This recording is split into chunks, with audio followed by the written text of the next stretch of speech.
Great. Hi, everyone. Hello. Good evening. Good morning. And thank you so much for joining us on the second workshop for integration for AI and Gen AI Hackathon.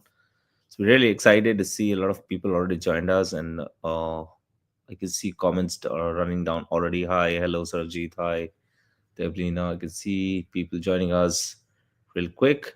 But thank you so much for hopping onto this call. A warm welcome to the Integration for AI and Gen AI Hackathon Workshop 2 for the day. We're thrilled to have you here with us today. So we're going to get started real quick from there. Allow me to share my screen, and then maybe we can just switch from there.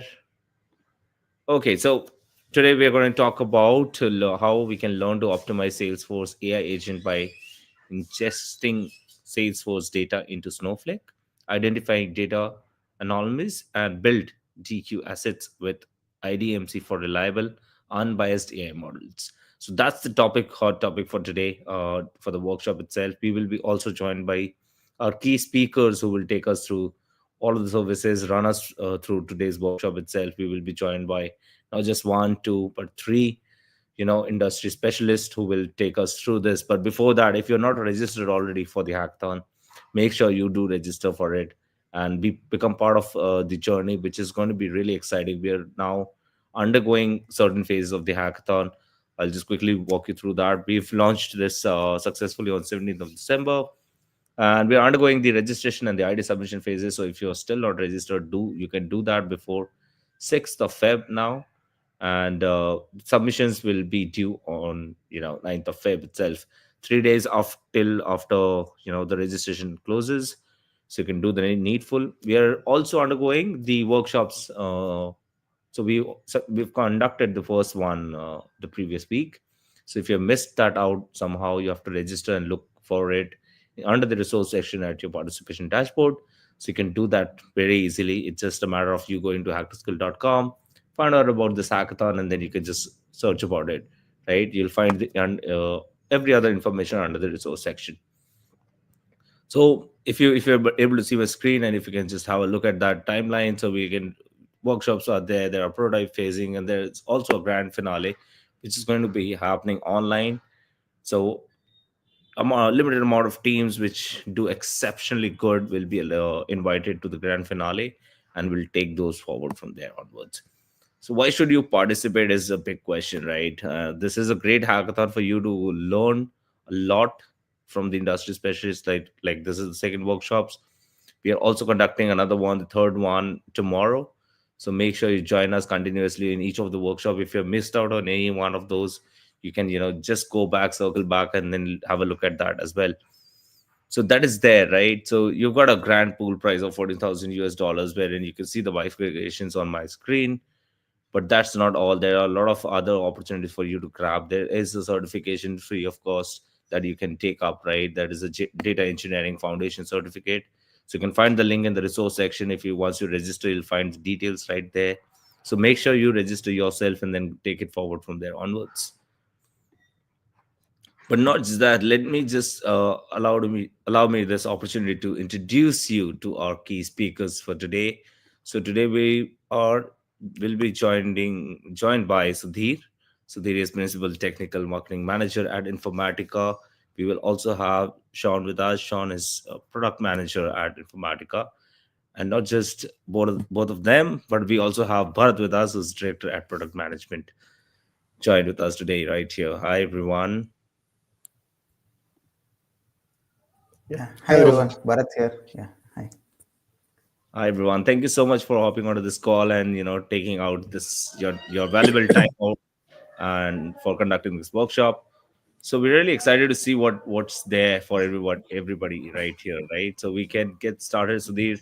That was very small introduction Yeah, from my side. Maybe you guys can introduce yourself, and then maybe Sudhir can come from there. yeah. Hi everyone, I'm Sudhir. I'm a principal technical marketing manager at Informatica. So you must have already seen my sessions earlier in my last hackathon as well as the last week which we had on application integration. So we can start right away with today's session on day 2.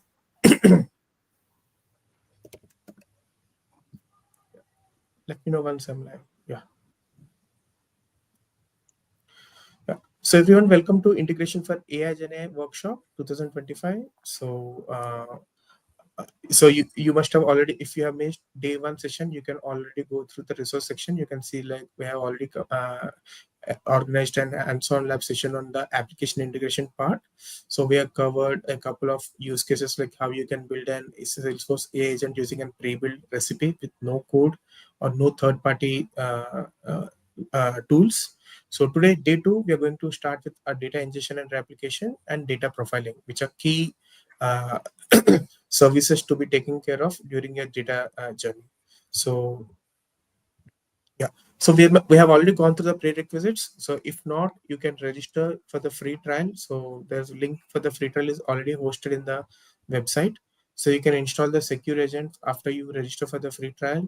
You can register for all these free trials, the Salesforce Developer Edition, Snowflake, Gemini AI trial, in order to build this workshop. So this workshop is specifically for your enablement and hands-on session, so that people who are pretty new to IDMC can utilize this workshop as an important opportunity for you, and you can quickly understand how you can integrate and use different IDMC services together in a business scenario. So I'll just read the business scenario again. So those who have missed out. So we have considered a sample business scenario where a customer has migrated to Salesforce to enhance his sales performance from legacy systems, and they plan to build an AI agent that could help them in lead prioritization and upsell opportunities. But unfortunately, as part of the issue, my incomplete migration validation, there has erupted some data quality issues, which made some, which are like missing and incomplete fields in Salesforce. And even after building the Salesforce AI agent, that is hindering the predictions and decision making scenarios after using the AI agent. So in lab 1, we have seen like how you can build a Salesforce AI agent without using third-party service or anything. And now in lab 2, day 2 onwards, we can see like how you can improve and standardize all this data using our IDMC services. So day 1, we have already completed with lab 1. So day 2, we are going to start with lab 2, where we are going to ingest data from Salesforce to Snowflake using application ingestion. So more on the lab 2 details will be covered by Bharat, and followed by lab 3. That is how you can profile the data to detect data anomalies. So Bharat will be taking you forward to understand you what is data ingestion and replication, how it is useful in our day-to-day scenarios. And after that, Sian will be taken care of to make you understand how important it is to profile your data sets before even you build your data integration pipelines. So Bharat, over to you. Yeah, thanks, Sudhir. Hello, everyone. It's a pleasure to be here with such a kind of a tech-savvy group. I am excited to spend this time together discussing some of the most exciting challenges and opportunities in the data engineering space. My name is Bharat Raghavendran. I am part of the product management team. I have over a decade of experience at the intersection of data and technology. In my journey, I have been worked with solutions like architecting data pipelines for enabling advanced analytics and machine learning at scale. Coming today to the topic of discussion, we are going to discuss the intricacies of data replication from a SaaS-based platform, especially like Salesforce CRM, to modern cloud platforms like Snowflake.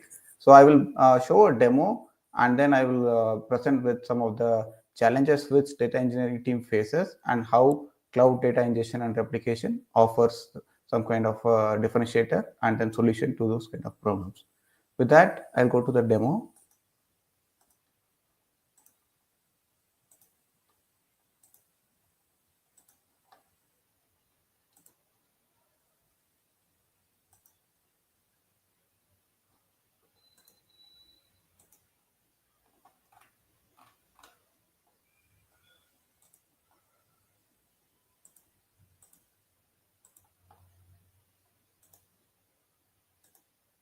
Yeah, give me a minute.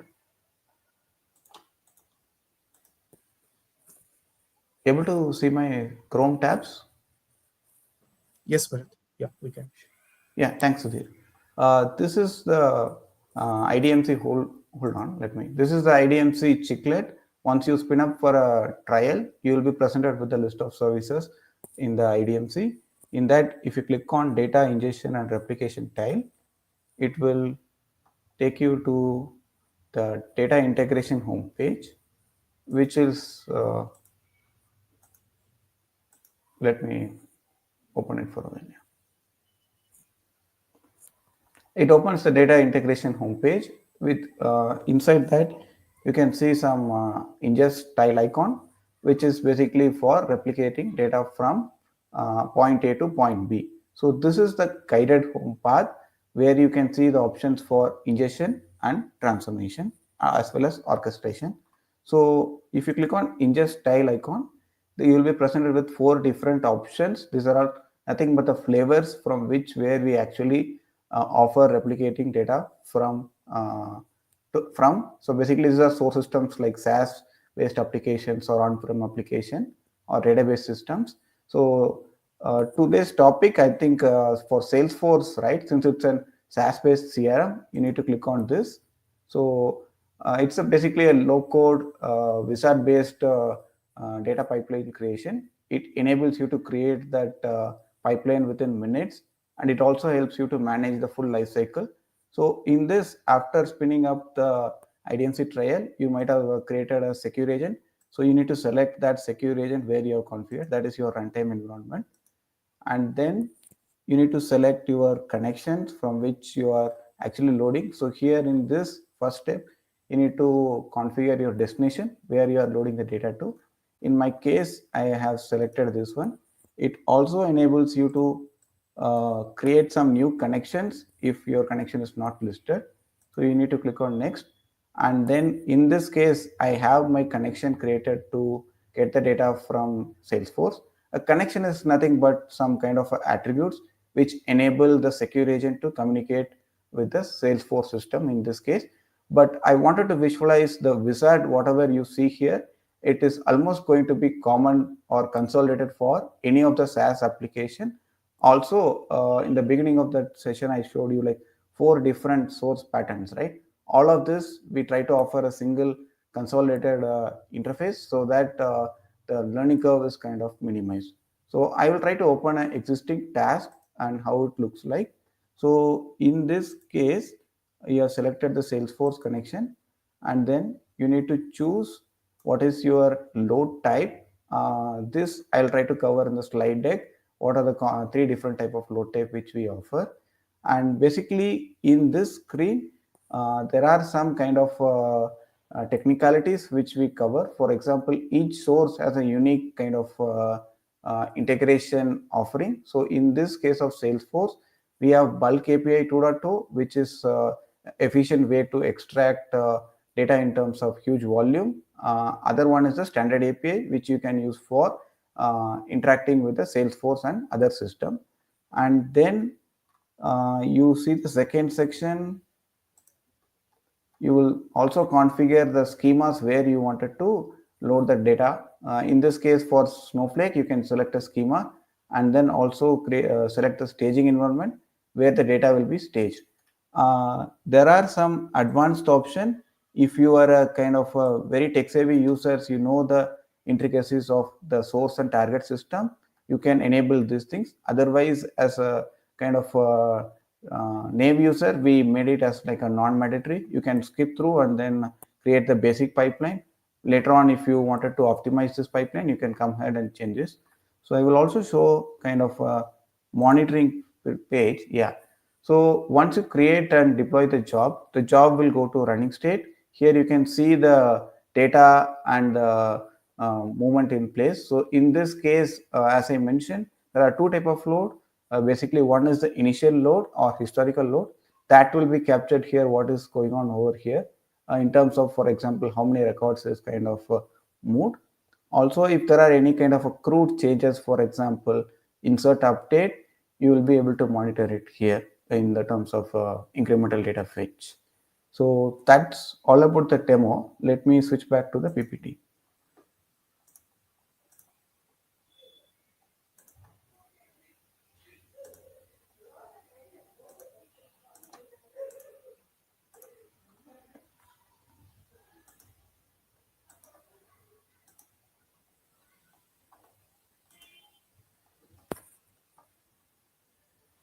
Uh, can someone confirm if everyone is able to see my screen? Yeah, we can see a screen. Sure. Yeah. Thanks. Yeah. So in terms of data ingestion and replication, right? So this is a unified platform where you will be Bharat, able to. can we have it Mhm. in full screen? Okay. Sorry, I think let me share again. I made it in the presentation mode. Let me see.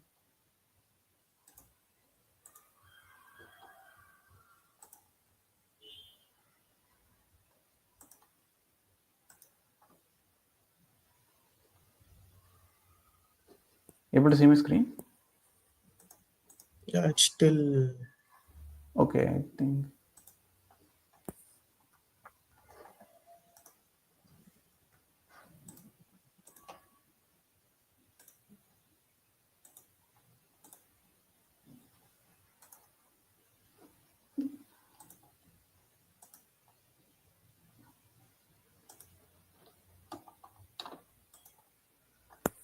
it's better now.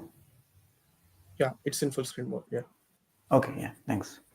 Yeah, data ingestion and replication is a unified platform which allows you to collect data from different systems like databases, applications, streamings, and files.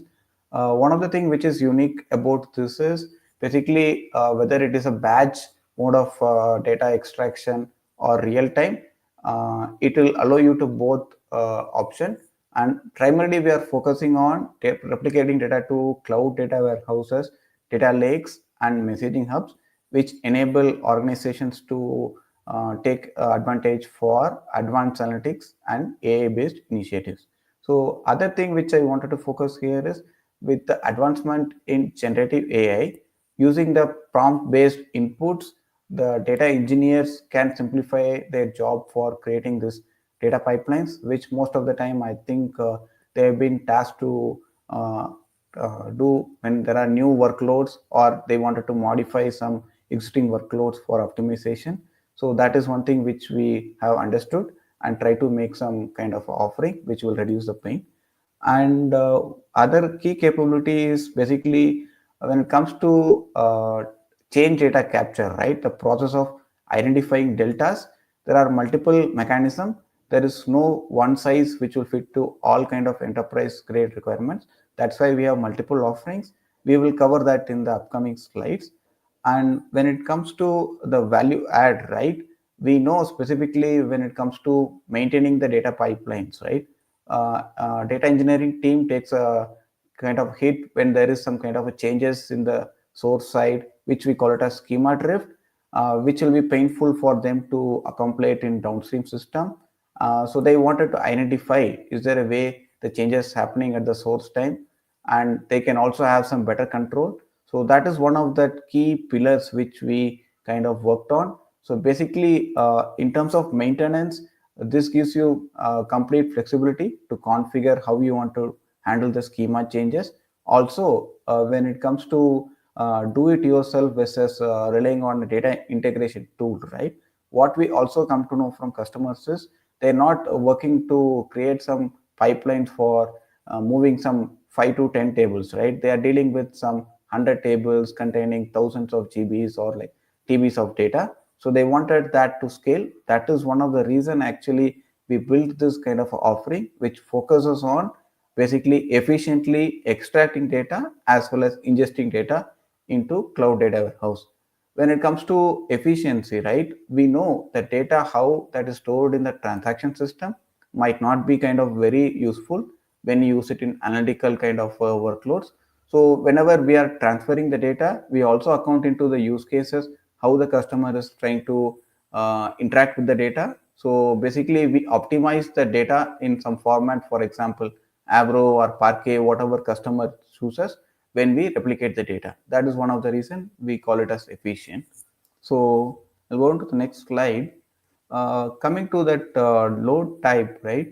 We observed the data movement from point A to point B, right? So it comes into one of these three patterns, major patterns. One is for kind of for data science or machine learning initiatives, right? Customer wanted to do some trend analysis with some historical data, so they prefer this bulk movement. So they configure this source data to be moved in bulk to something like a data lake, like ADLS Gen 2 or S3. Then they can apply some kind of a machine learning algorithms to predict the trends. The second pattern is like they might have already offloaded data and they might have trained the model. Now they just wanted to make sure the target system or analytics, whatever they are deriving, right, that consistently gets the data from the original source systems. So basically, it's a kind of a sync.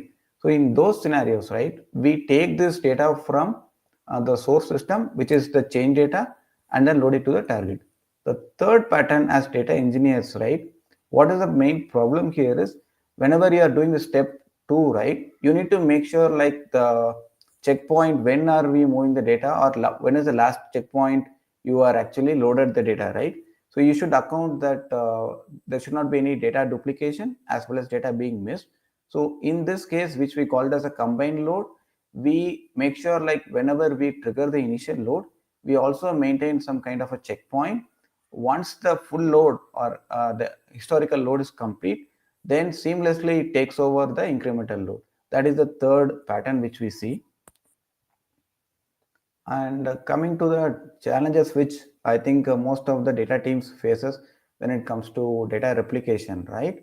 I think we try to cover all these challenges in the detail, but just to read out, one is that basically having some source or target specific connectors, which will actually reduce their learning curve, because the technology which most of the time data team is working is might be coming from a legacy system like DB2 on mainframe to Kafka or something like Kinesis in the cloud system. So basically multi-cloud and then hybrid kind of infrastructure.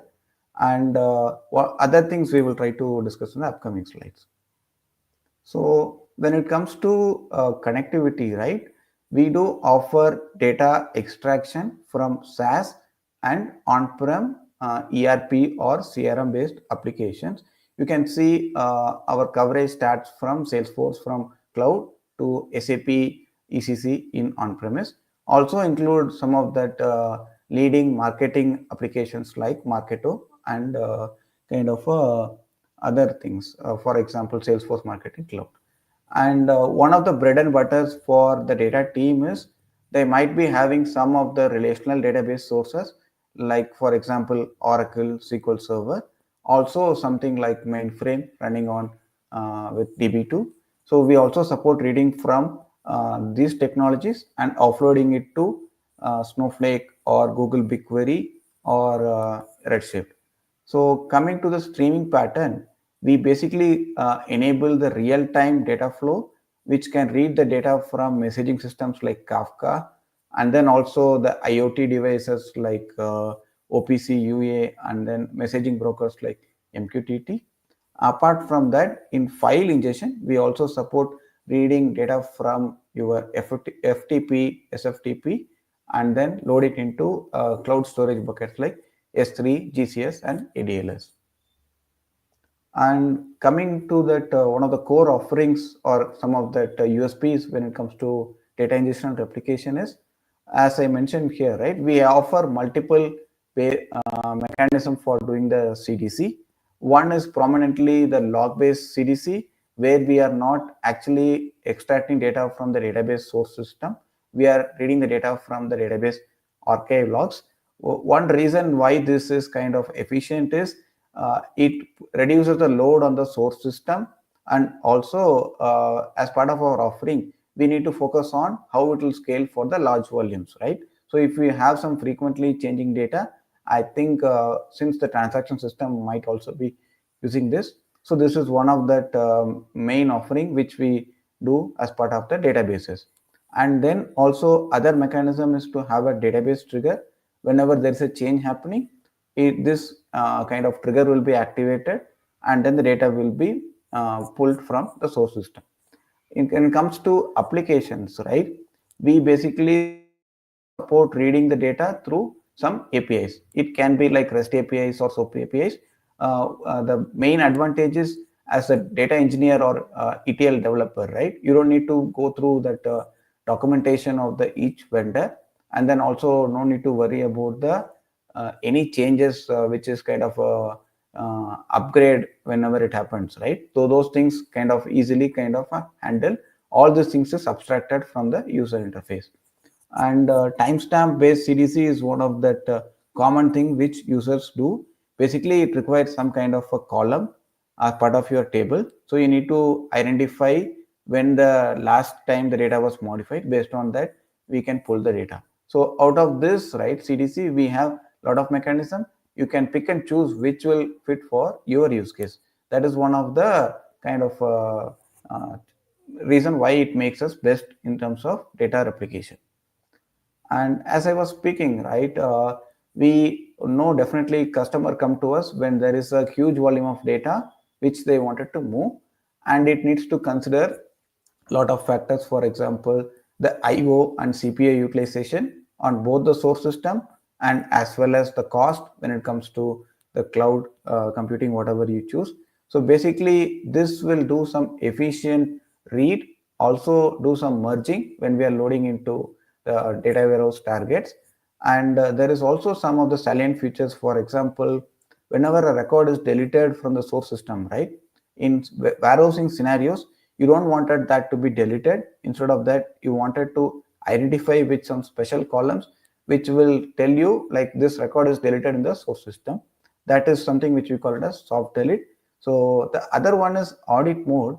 So some customers wanted to sync the data as it is in from source to target. For that, they can actually do the standard mode. But they other customers who just wanted to go through the chain of events, for example, when the record got changed, whether there was an upset happened or something got deleted or any new record inserted, right? So the detailed history can be actually replicated. That is what we call it as audit mode. Um, when it comes to efficiency, right, one of the joint innovations which we delivered in the recent year is with Snowpipe.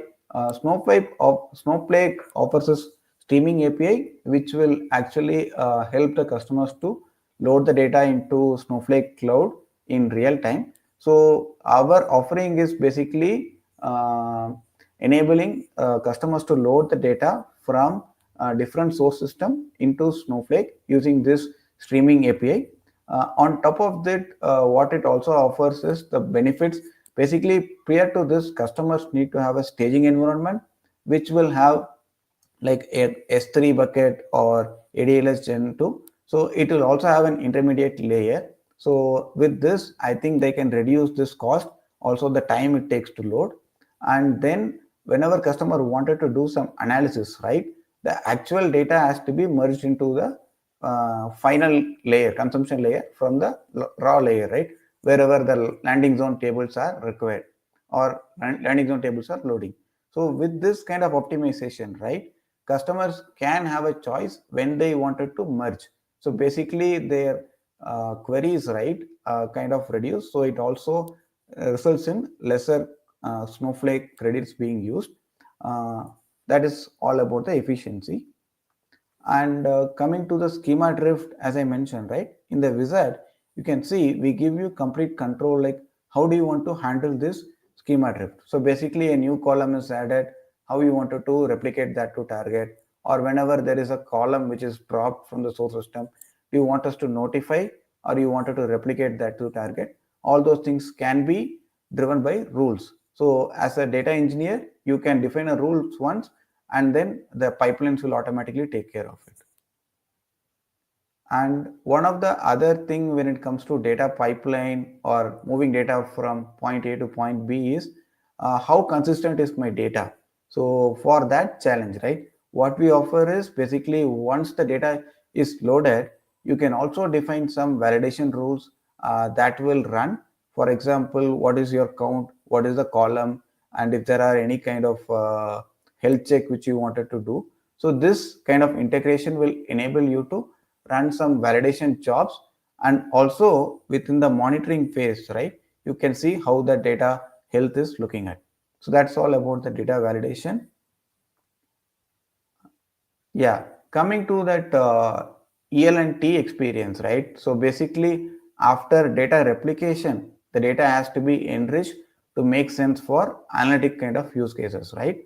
So one of the prominent challenges is my data is replicated previously from batch-based system. Now I know how the data is changed using my log-based CDC, right? I basically customers wanted to do it like event-based propagation. So what this allows is, once the change data is loaded into target system like Snowflake, right? With this offering, we actually enable the ingestion task to be part of the task flow, which is one of our orchestration kind of canvas. So once you know like the data has been changed in this source system, you can either notify using some kind of a messaging hub, or you can also call some kind of mapping which will actually consume the data from the Snowflake or whatever it is the target system. That's all about my session. I'm handing it over to Sean. So before we continue, so everyone who is going through these workshops and lab guides, right?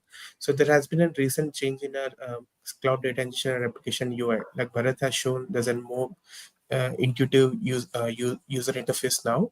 So the functionality will still remain same.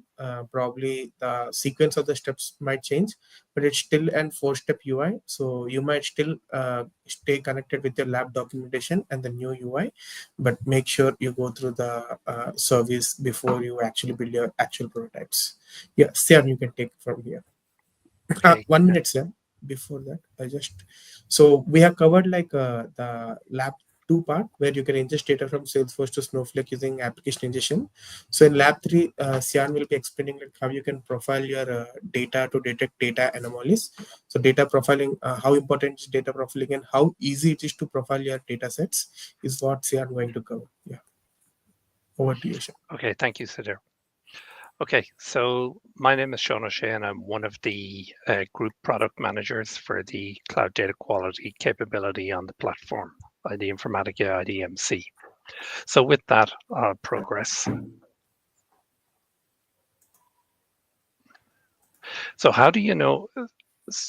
So before we delve into the data profiling capability and what it is we want to do here in this hackathon, I just want to step back for a moment and look at the concept of data quality and then how that of profiling fits within it. So there's a greater concept of that of data quality. And how do you know that you have a data quality problem within your organization? Well, you'll have different concerns. You should listen for the signals across your organizations and the different signals as such. Questions will arise such as, are we complying with regulatory requirements? How are my sales data, win rates and upsells? How is that can I trust that data that is being provided for reports? How can I prepare my data for migration? So, etc. So it's very important to understand that data quality is a business issue fundamentally, as it raises these types of questions. And yes, it has a technology or a technical resolution to it. So let's delve a little deeper then again. So again, I just stress the kind of challenges that are within. So how do you reduce your costs? What is your exposure? So for your costs, for example, is inconsistent data across regions? Have you duplicated data across different silos? Incorrect data, missing data, etc. So these kind of things get in the way of how you drive to trustworthy and accurate data. And with that, of the idea of bad data within our organizations, it's easily identified that it has a dollar or an economic cost. And that is estimated by different analysts out there. So they like to put a cost on it and to understand, that data quality in itself is quite important to avoid that type of cost. And specifically to us here within the hackathon, it's important that the data we feed to our models is clean and appropriate, accurate and appropriate also. Otherwise, essentially, the data that we feed into our models or that we clean and prepare for our analytics and our migrations, etc. If we don't prepare that data correctly and de-risk it, then the old adage of garbage in, garbage out will apply. So from that, it's important to understand, the concept of DQ or data quality. So how do we drive to this idea of what it is that accurate and consistent and trustworthy data is? Well, we advise everybody who embarks on a data quality project or process, more correctly as such, because it's an ever ongoing task, is that we discover and understand the data that we have within the data sets that we work with within our organizations. And to that, then we begin to define the standards that we want and need to apply to that data once we understand it.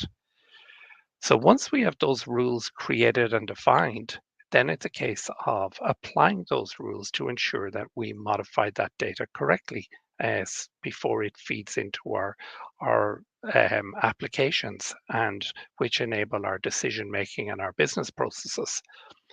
And with that, and any good change management program where you make or apply changes, then there is a requirement to measure and monitor such. And this is an iterative process that continues over time. Hence, as I stress, data quality is an ongoing activity. It has a start date, but fundamentally, it doesn't have an end date. So, just to highlight, DQ in itself, or data quality, there is no uniform definition or agreed amongst our different vendors, the analysts, or within the community as such. And the most acceptable, broadly speaking, is quite loosely termed, and that is that data is good enough or fit enough for the business process that it might be applied to. So in this data-driven and digital world, or data-dependent world, it is important that our data is trustworthy and accurate, etc. So we're always looking for that high quality data. So as I mentioned, then how do you measure high quality data? Well, the concept and the DAMA defined concept of dimensions is used. And we can go into some of that in a further workshop tomorrow. But the aspect that we're concerned with here today is around that of the data exploration and the discovery phase, as highlighted in the earlier slide. So we embark on such things as column profiling, and we'll talk about the other dimensions tomorrow. So I will just, so the different capabilities that we have within our, that are required within the data management aspect of data quality are those of profiling, parsing, etc. And so the case of profiling, it's all about discovering the data. It's all about understanding the structure of that data, the data within those structures, and the relationships across that data set. So you're looking ultimately to identify any flaws or weaknesses within, and then to apply some standards that are required to ensure that that data is fit for purpose for the applications and the decision-making systems for which it is required. So when we talk about profiling and the technical aspects of it, it's all about the statistics that it will up-level. It's about identifying the uniqueness in the data, patterns, etc.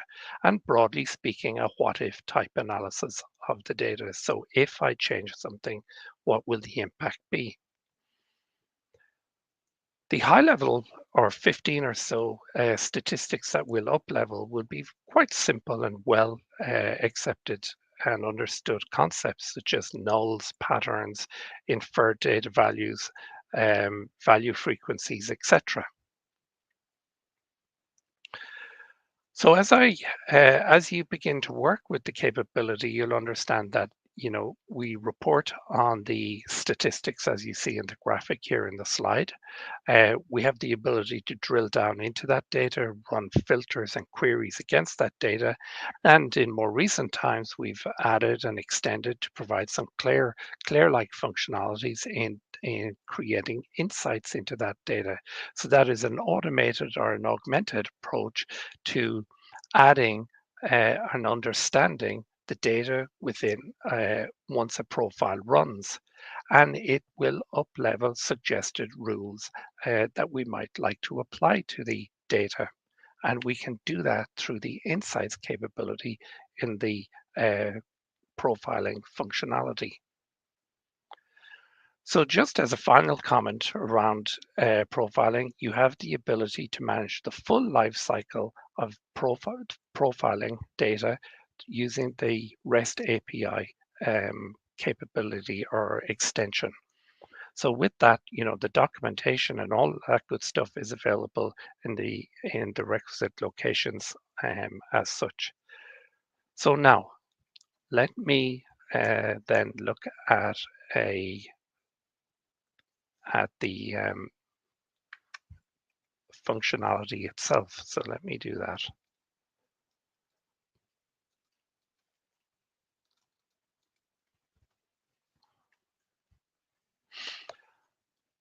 Okay, so I'm within the Informatica IDMC platform. I have navigated to the data profiling capability, which you will find within. And here I have a pre-prepared profile. Now, a profile, just by comparison to the slides that you have seen, this is what you in essence saw. So we have our statistics, our panel of statistics. We have our trends, our patterns, our data types here, most frequently valued, and in essence, a subset of data that can be shown here in the data preview. Now, before I go there, as we look to create any asset within the data quality capabilities, we have a definition page by which you have the metadata for the defined asset. We have in the context of a profile, we have that connectivity. We have that connectivity panel where we are showing where our data is sourced. And most importantly, to enable that concept of the augmented or the Claire capability of data insights, we have the enable or Claire capabilities here. So with that enabled, then by default, after our first or second runs, we begin to take some points behind the scenes, abstracted away from the end user, so that we have a set of algorithms running in the background that will try to infer some intelligence and propose those insights. So we look at that in a moment. As you define you may have a very large data, a broad width to that data set or your target data set. Well, then you can choose to narrow the width of the data set and choose what columns it is that you're interested in profiling. So you can choose them all or a subset. And so I've chosen a subset here. Now, if we look at the results, so as an analyst, having run my profile, you can see that I've run the profile twice here to date. I have profiled 13 columns as selected in the definition. So these columns or fields are all listed here on the left-hand side. So if I take, for example, the first row and ID. So ID, typically, we would like to think we might be looking for some uniqueness, and by extension, what I see is that we have a large number of nulls, 90%.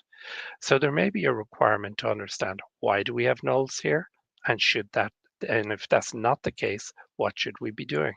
So for example, I can drill down and look, and I can see in the subset of in the data that I have a significant degree of nulls and I have only one value applied. So that potentially you are the owner of that data, and as as such, you will know what to do with that data. But I would think that the concern here is that there's a significant number of nulls across this domain. So likewise, if I look at that of the second column or field domain, I will see that name. And as I slide across here, I'm not seeing anything too alarming, but I do see, for example, that I have a number of patterns. So nothing wrong with patterns, but then what I might like to do is to understand, what are the values that are found within the construct of the name domain? And does that pattern um, look or read okay? And broadly speaking, it does, so that would alleviate any concerns. I may have been looking for a name concepts as opposed to organizational values. So it all depends, and that's what I'm trying to strike with you, is that you, the owner of the data, will have an interpretation also that human essence to it. So if I turn back to the results, back to the summary. So if I skip down here, for example, and I look at the billing country, I see that I have no nulls. I have some distincts, two distincts actually, um, and I have two patterns. So what is this billing country? So if I drill into it, what I can find is that I have two values of US and USA. So with that, I may like to standardize those values, um, and standardization being to use an ISO 3 value or more preferably perhaps an ISO 2 value. So I may want a rule that would standardize this kind of data within the data set that we would use further downstream in our data management processes. So we can continue that kind of interrogation, for example, of the data domains. So then profiling is something that we would run on a periodic basis. That frequency of execution is something that you would determine. So it might be depending on the velocity of change within your data. It may be on a daily basis, a weekly basis, an hourly basis. So we have that concept of scheduling the execution of profile runs.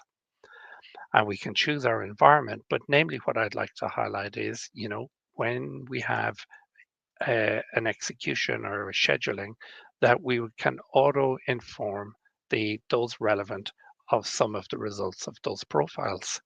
So we can email on execution of a profile the relevant stakeholders of the results, so that then they can return and look at the details.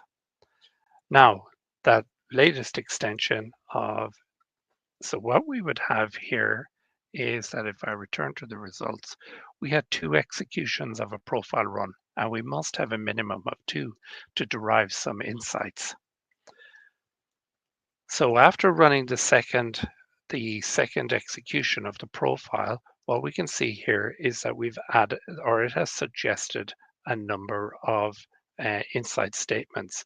So the number of tokens in a column, so it's looking at the insights type, it's a column token deviation, spelling analysis, distinct variation, and completeness validation. So we understood ourselves earlier that ID had a large degree of nulls. So by extension, it has indicated that this might be a high priority or a critical insight that we might like to apply. As you can see, it has scored them as such. So we can then just choose this by default, and then we can go through the process to approve to approve that rule to be added to the profile, and that will go through an approval process and then be added to the profile as a domain, by which then on subsequent execution of the profile, it will also profile the execution of the result of that rule being added. And I think that highlights to a high degree the key capabilities that you would find within the profiling. So with that, I'll pause. Thank you. Okay, I'll hand back to Sadir.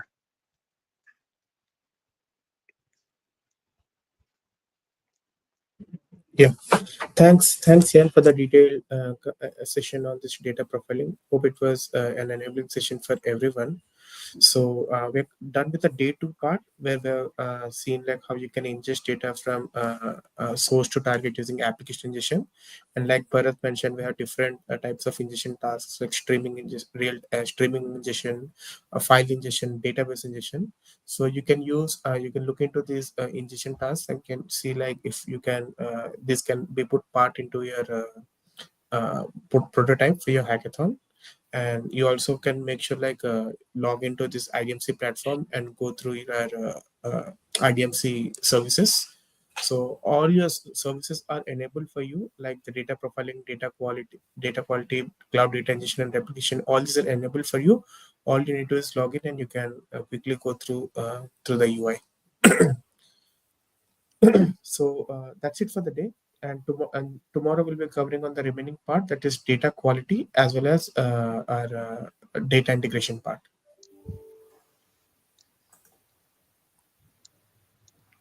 Great. Thank you so much, guys, for that wonderful session and walking us through today's workshop itself. I hope everyone who's joined us, you guys enjoyed it. You guys are learning out of the workshops, right? If you still wanted to catch up on this session more, we will add this up onto the hackathon dashboard itself for you.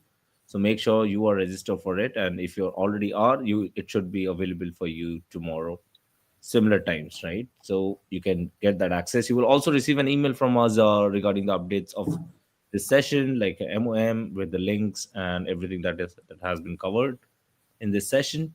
So make sure you do not miss out on that email and you keep an eye on your inbox as well. So if you had any questions for the session, for the speakers, please feel free to drop them in the comments box. We will be more than happy to pick up those and get some of those answered before we run out of the time.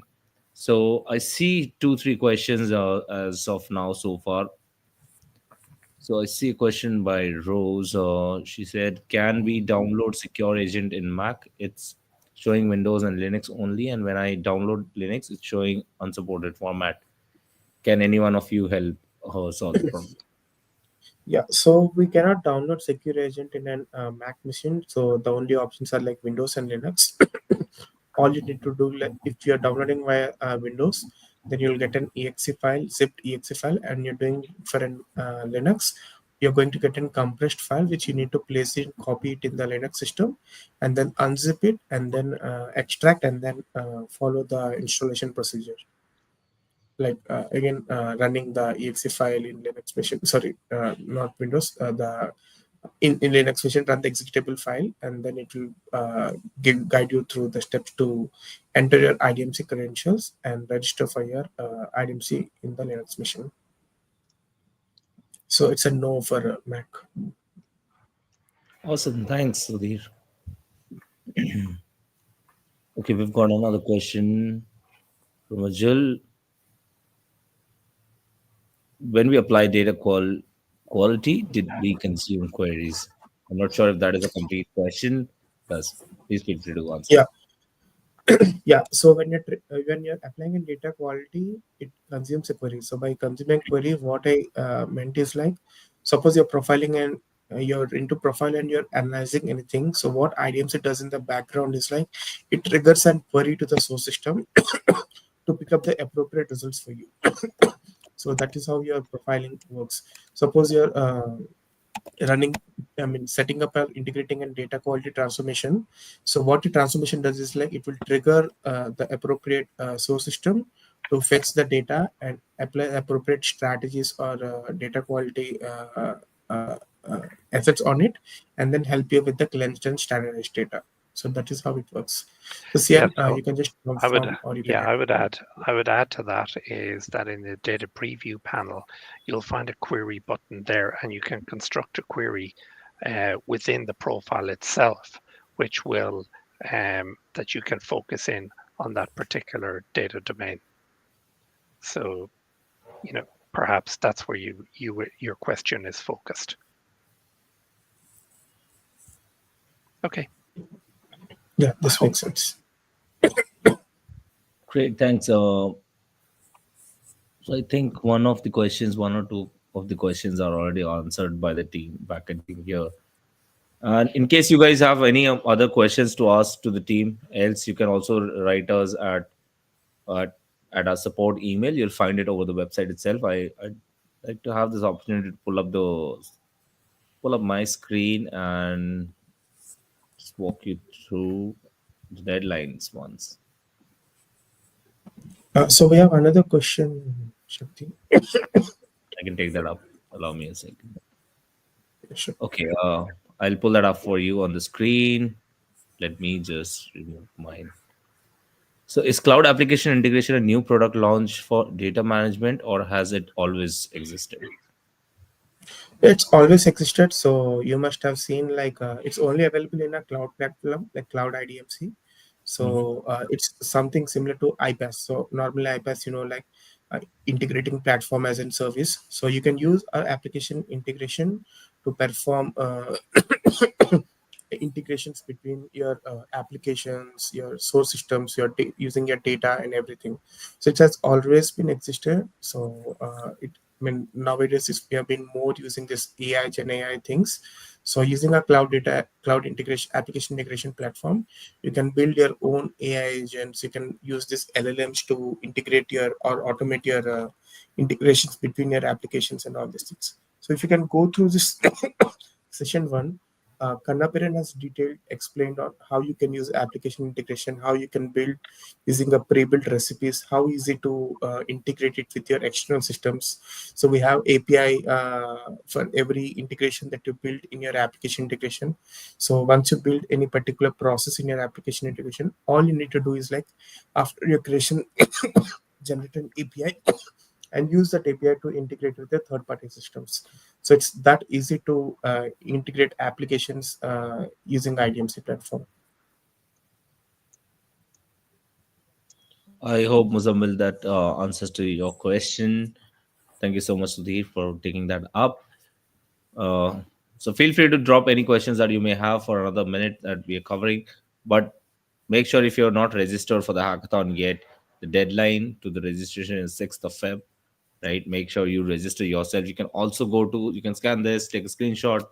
Maybe you can also go to hacktoskill.com. You'll find integration for AI and Gen AI Hackathon 2025 right there. Go to that and make sure you register yourself. You'll find every details about the workshop, the shared resources, about product documentations, links to workshop one, introductory session, and you'll find everything under the resource section once you are registered for it. So make sure you do that, right? And be part of this journey itself. We'd love to see what innovative ideas you'll take and come up on the table with. And the deadline for the idea submissions remains 9th of February itself.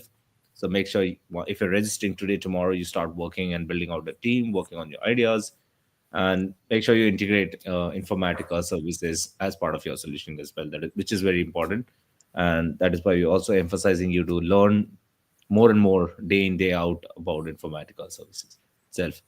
Anything that the speaker panel would love to add here? Anyone? No, all good. Great. Thank you so much, Sean. Thank you so much, Sudhir. Thank you so much, Bharat, for hopping onto this call. It was really exciting for me, and I believe it is as exciting as to the participants as well. So thank you so much for sparing out time and hopping onto this call. Thank you so much. You're very welcome. Yeah, Thanks, Best of thanks luck. everyone. everyone. Best of luck to everybody. Thanks, yeah. Cheers. Great. Thank you so much. Thank you. Bye. Thank you. Thank you so much to the participants for joining us on this. Please keep an eye on the email box. You'll also receive an invite for tomorrow's workshop, day 3. So join us there. We'll get to learn and know more about Informatica services. But thank you so much and have a nice day. Take care. Bye bye.